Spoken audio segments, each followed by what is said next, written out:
戸川日本庭園研究室の戸川です。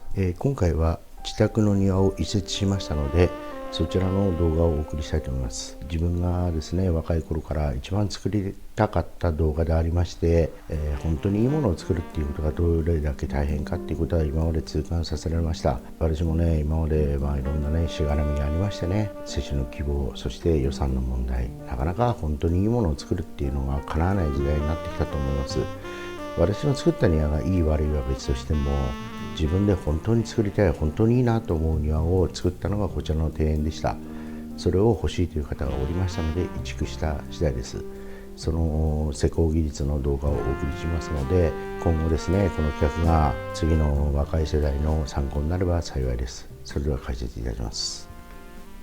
こちらはですね、5月に草取りしましたが、8月まで約4ヶ月間ですね、荒らしていた庭の状況です。庭というのはね、こんな簡単に荒れるんですね。私は千葉なんですが、畑の中にあるとこのような状態になります。庭はですね、作るのは大変なんですけども、壊すのは簡単なので、そういったこともね、皆さんに分かっていただければなと思っています。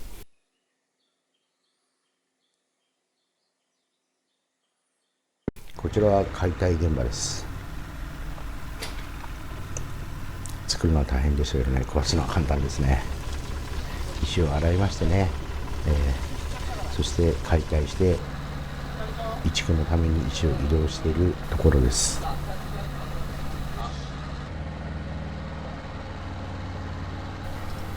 コロを使ったり、こんな小さな芋ですけど、ほとんどその技術があれば大きい重機がなくてもそれなりに仕事はできると思うんですね。私の師匠、先輩方ですね、本当に腕のいい方はね、みんなチェーンブロックでした。チェーンブロックでやろうがクレーンでやろうが、スピード、時間ですね、これはほとんど同じだった記憶があります。でこちらは移築している最中なんですけども、一応石を洗っているところです。でこちらははかりです。ある程度重量を測っておけば正確な作業ができると思いますので、これはパフォーマンスで入れました。本当に洗練された時はね、大体目で見て分かります。でこちらは現場です。現場で山砂を入れて平らにしているところなんですけども、これからちょっと中央にですね、築山を作って、そして石を組んでいくという、そういう工程になります。こちらは首席です。首席はそんなに重いものではないです。1トン半ぐらいです。で大した重量的にはないんですが、施工技術、そしてかませ石、下の構造をよく見ていただければと思っています。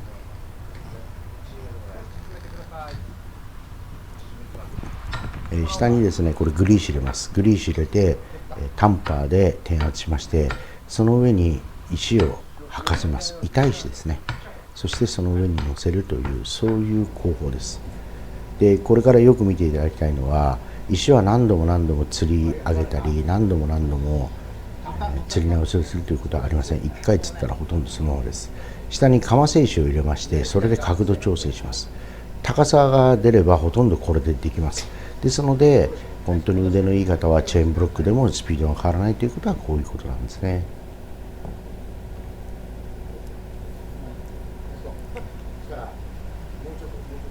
これは主席の傾きです。傾きを調整しているところです。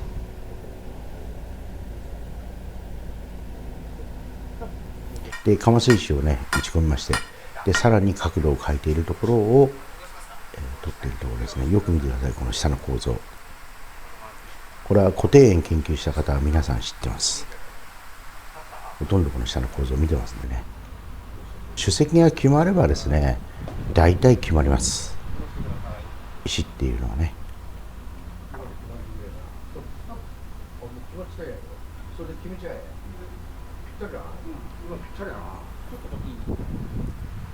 で私も若い頃から全国いろんな庭園を見に来ました。どうしてこの造形が持つのだろうとか、どうしてこの石が動かないのかなとか、どうしてね石がついてるのかなと。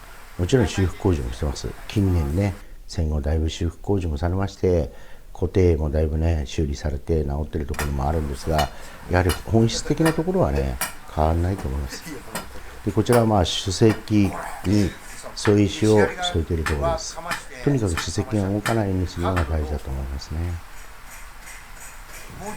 周りからかませ石を打ち込みまして、そして主石にもたれるように全ての重量が主石にかかるような、そういう工法です。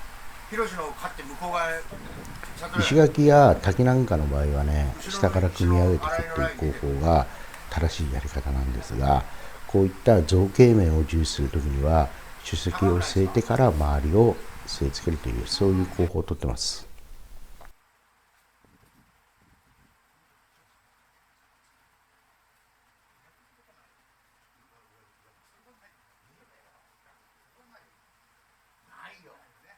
俺に限ってそれはねえよ。これ逆だったら俺そこの頭に自律的に首つってるよ。こちら左側、国鳥立石ですね。そうだね。いいね。その高さでしょう。合はよく合わせまして、そして後ろ後から石を打ち込むということですね。よし、いいか。打ち込め。造園業の方はお分かりだと思いますが、こんな石埋めなければ簡単にひっくり返ります。下のかませ石の構造で下同士でつなぐということを今回は説明したいと思いますので、そちらをよく見ていただければなと思っています。そして次に右側ですね、右奥に立石しています。これは他の石とつけておりません。合わせないんですが、この下ですね、見えないところでつながるんですね。ここが一番重要です。とにかく石というのはお互いもたれ合わせることで共同を持ってますので、ですのでここにかませ石を打ち込みますね。打ち込んで、その下で石同士が全部つながってるんです。後でその細かいところというかね、正確なところはまた画像が出てきますので、そちらをご覧いただければなと思っています。極長立石、例えばこういった石でもかませ石をきちっと打てば、その場は動いても10日後、1ヶ月後、5年後、10年後動かなくなりますので、そういった昔の先人たちの技術というのはやっぱり優れたものですから、参考になればと思っています。この現場はですね、大体岩組みは大体この主石周りですね、半日ぐらいで終わりましたね。全体的に基本的なところは2日間で終わったんですけども、別にその早い遅いっていうのはですね、経験すれば必ず早くなります。やはりいろいろ考えてきちっとした段取りができれば仕事のスピードは上がります。ところがいい加減な仕事というのはどうしてもスピードは上がらない。ましてや時間ばかりかかってなかなか能率も上がらないので、きちっとした施工技術というのは私は必要かなと思っています。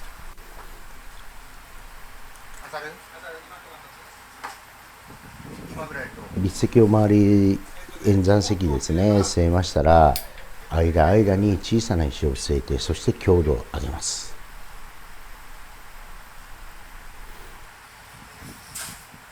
こちらはね、演山石の傾き直しているところですね。やはりね、なんかこう来るんですね、ピタッとしたものは。そして周りの石とこの小さい石でつなげているというシーンです。こちらは祈祷石です。亀の頭、蓬莱山ですので亀の頭をイメージした石なんですが、前自宅にある時はこれ離して据えてました。しかし今回はつけようということになりまして、そしてつけた方が感じがいいということだったのでつけてあります。こんな小さな石でもかませ石がきちっと組めれば言うことはないです。これは手前の斜立石です。よくこの吊り代を見てください。これはね、たまに先が折れて落ちることがあるので、その辺は注意していただければなと思ってます。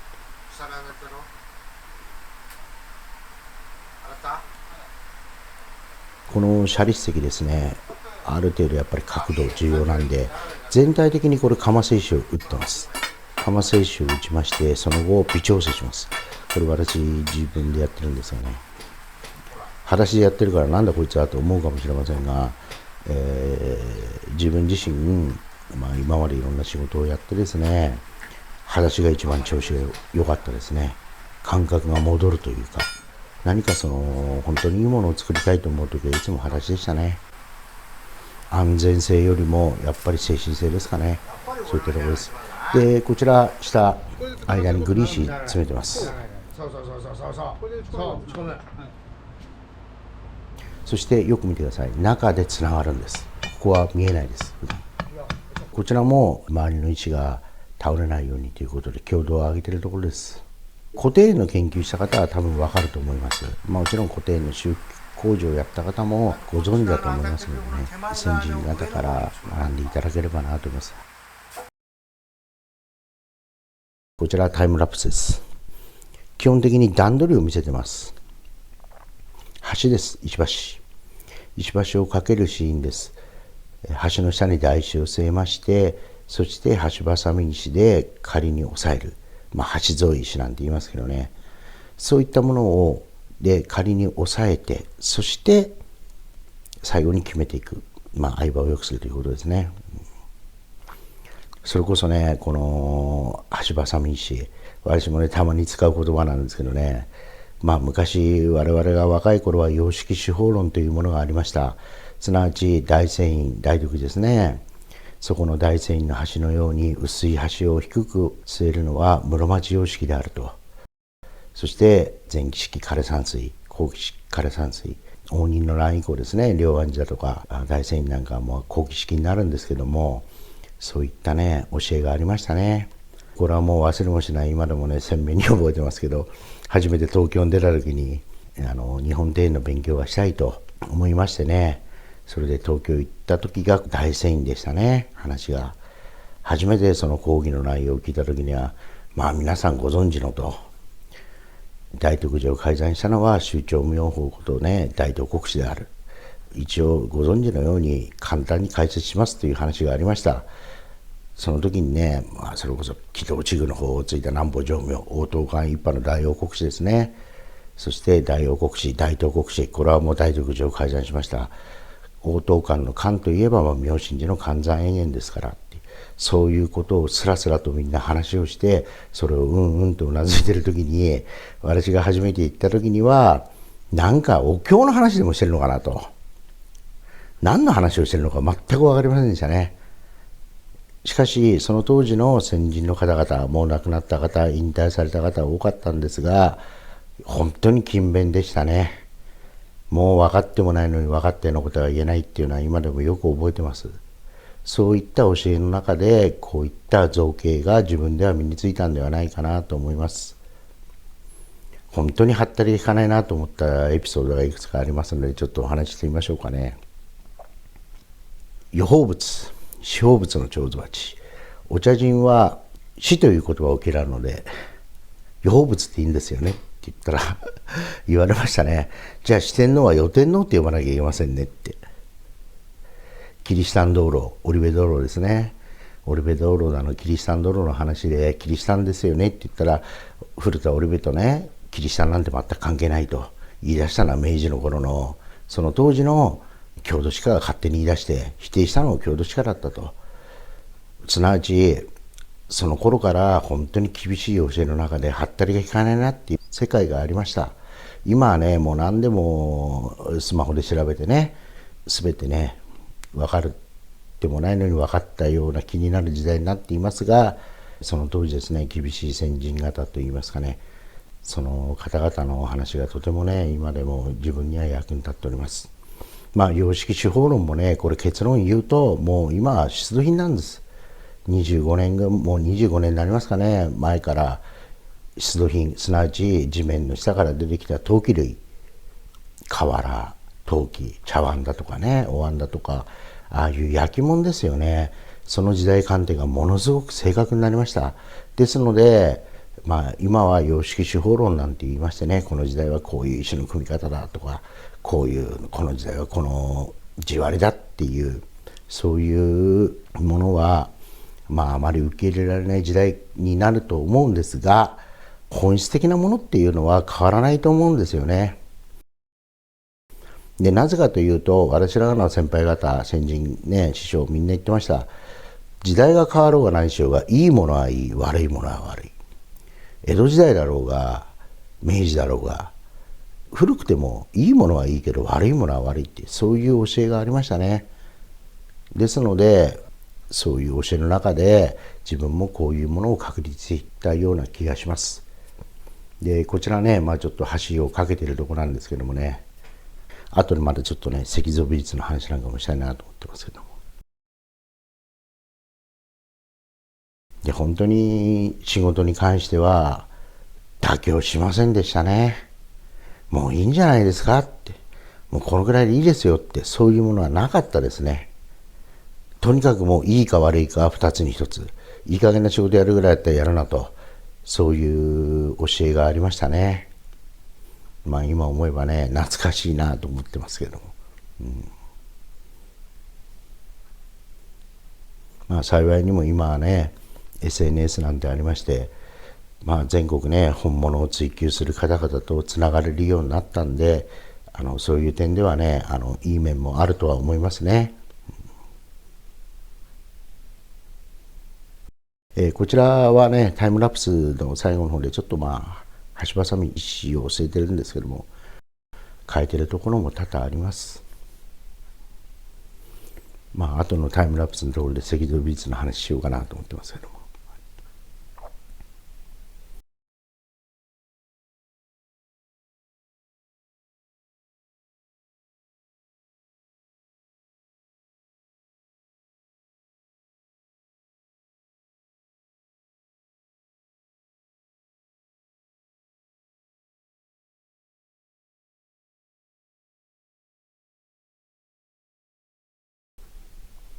こちらは船石ですね。船石仮置きします。はい、タイムラプスが終わりまして、これから施工技術、その工法の解説に入りたいと思います。橋、これは必ずまず水平に取りまして台石を据えます。台石とこの石の相場ですね、橋石の相場というのは当たり面です。これをピタッと揃える、そしてその下をかませ石で調整するという、そういう工法です。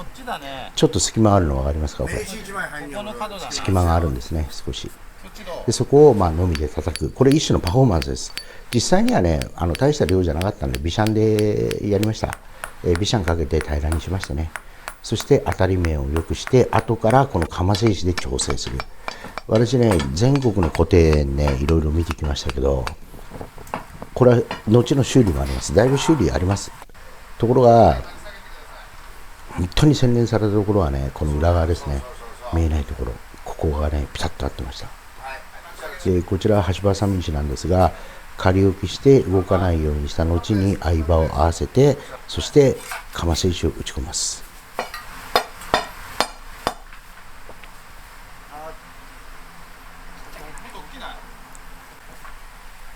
それこそね先ほどのね古典の話じゃないですけども、古いものほどいい仕事っていう時代っていう教えもありました。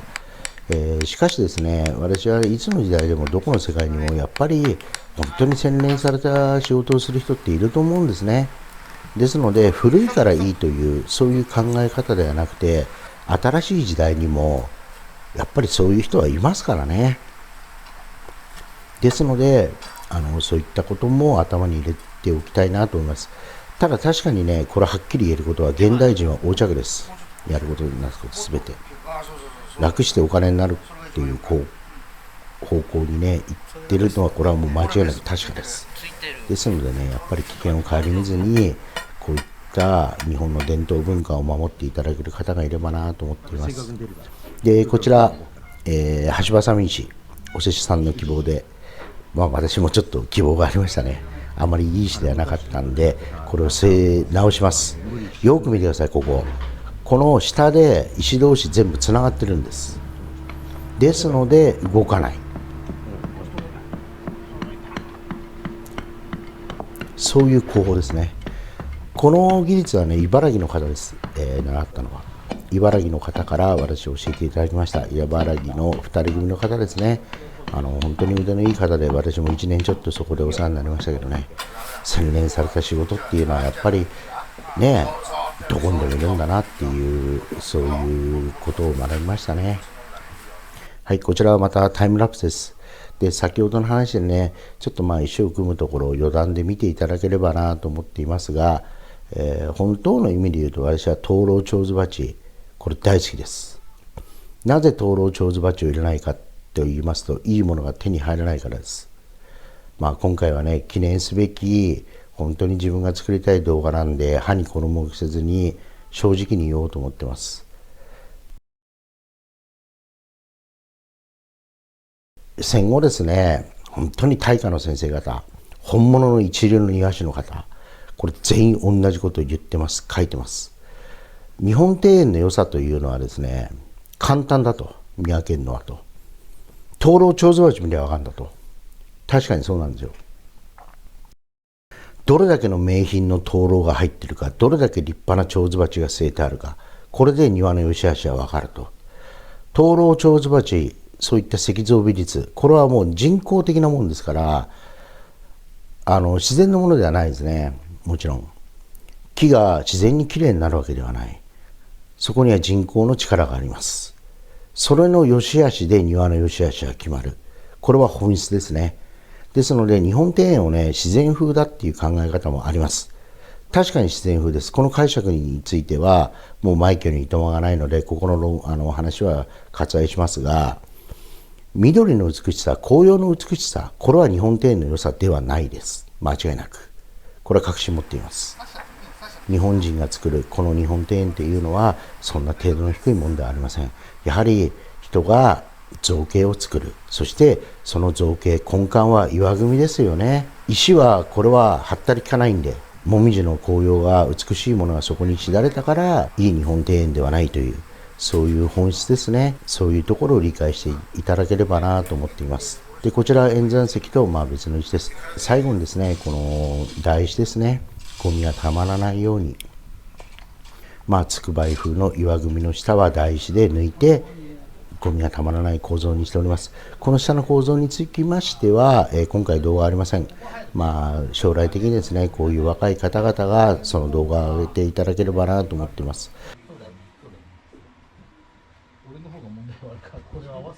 で、最後にパフォーマンスでですね、これちょっと飛び石を打ってるところです。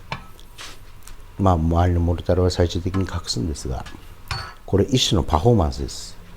で、普段は飛び石はどう打つかと言いますと、前回の動画でも申し上げたように、大体下に採石を打ちます。そして川綱、そして採石で仕上げるという、そういう工法をとっています。しかし今回は採石がないので、飛び石はかませ石を使っています。これは土壌の問題もありますから一概に言いません。花崗岩地帯だとかね、京都なんかそうですけど、石川あたりでもね、たくさん細かい砂利ありますよね。ああいうところではそれなりに収まるんですよ。ところが我々千葉県っていうのはこれ赤土しかないので、赤土山砂っていうのはね、飛び石が決まらないんですね。ですので今回はこのかませ石を使って据えるということです。ですのでこの飛び石の打ち方に関しましては一概に言えないんですが、何かの参考になればなと思ってますね。普段からこれから目を肥やしていただいて、何かね、本当にいいものを作るっていうことの楽しさですね、そういったことをねご理解いただければ幸いです。次の世代の方々にねぜひ頑張っていただきたいなと思っています。それではご視聴ありがとうございました。